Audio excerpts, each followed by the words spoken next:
할렐루야, 참 좋은 아침입니다.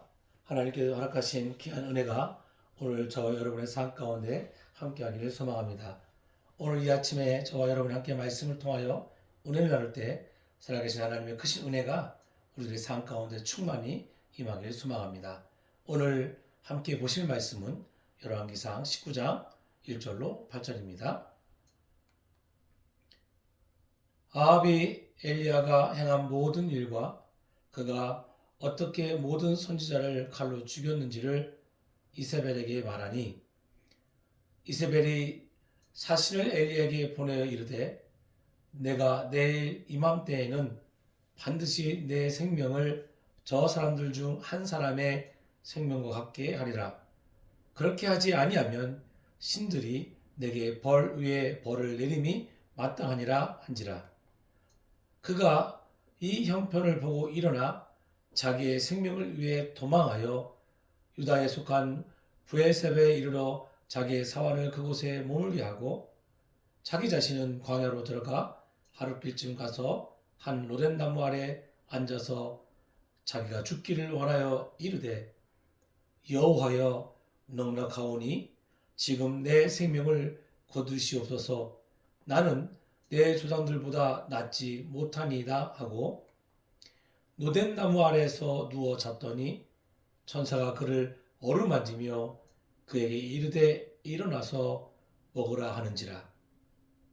본즉 머리맡에 숯불에 구운 떡과 물 한 병이 있더라. 이에 먹고 마시고 다시 누웠더니 여호와의 천사가 또 다시 와서 어루만지며 이르시되 일어나 먹으라. 내가 갈 길을 다 가지 못할까 하노라 하는지라. 이에 일어나 먹고 마시고 그 음식물의 힘을 의지하여 40주 40야를 가서 하나님의 산 호렙에 이르니라. 아멘.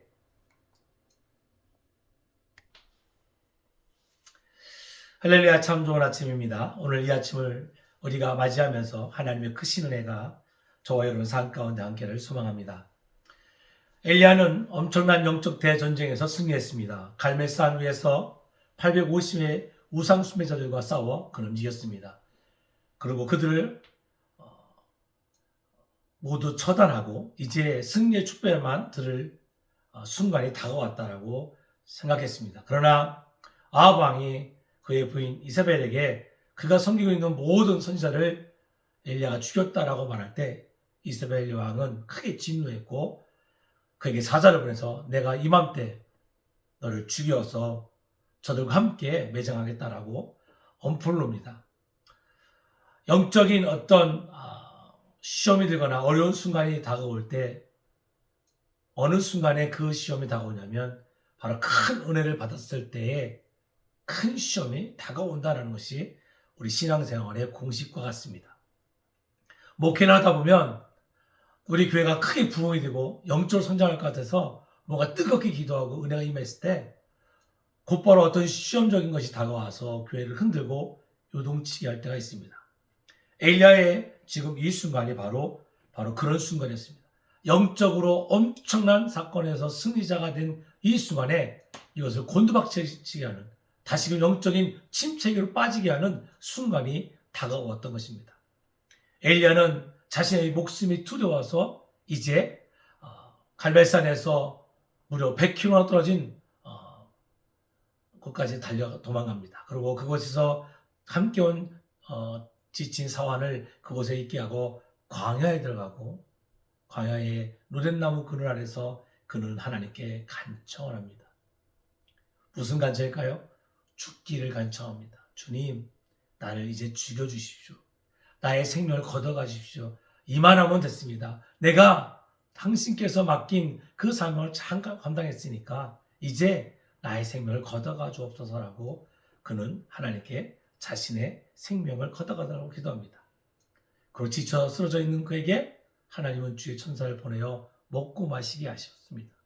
그가 힘을 얻어서 다시금 달려 하나님의 산 호렙에 이르게 됐던 것을 보게 됩니다.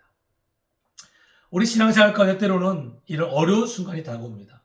우리 삶 가운데 모든 것이 잘 되고 행복하고 성공하고 남들이 볼 때 부러울 만큼 척척척 이루어지면 그것이 은혜인 것 같고 그것이 영적으로 엄청난 성장이 된 것 같이 생각할 때도 있습니다. 그런데 한번 돌아본다면 영적으로 어떤 그런 일들이 있은 다음에 내게 다가오는 정말 이루 말할 수 없는 참담한 시험이 내게 왔을 때 나는 과연 하나님을 바라볼 수 있는 믿음이 있는가 돌아보는 믿음의 터닝 포인트가 필요한 줄 믿습니다. 엘리야는 그가 어찌 보면 의심하는 마음이 있을 수도 있습니다. 하나님께서 분명히 사명을 줘서 갈멜산에서 바알과 아세라 목상을 섬기는 우상 숭배자 850의 선지자를 다 처단하는 그 엄청난 사건을 성공했는데 곧바로 자기의 생명을 위협하는 그런 순간이 다가왔을 때 엘리야는 순간 하나님의 뜻을 의심할 수도 있었을 것입니다. 그래서 아마 하나님의 산 호렙까지 달려가지 않았을까라는 생각이 듭니다. 더 중요한 것은 엘리야는 자신의 문제를 세상 사람에게 가서 하소연한 것이 아니라 하나님 앞에 찾아가기를 결단했다는 것입니다. 그리고 그는 하나님의 산 호렙에서 하나님을 만났던 것을 보게 됩니다. 사랑하는 성도 여러분, 여러분의 삶 가운데 이루 말할 수 없는 일들이 다가오고 있습니까?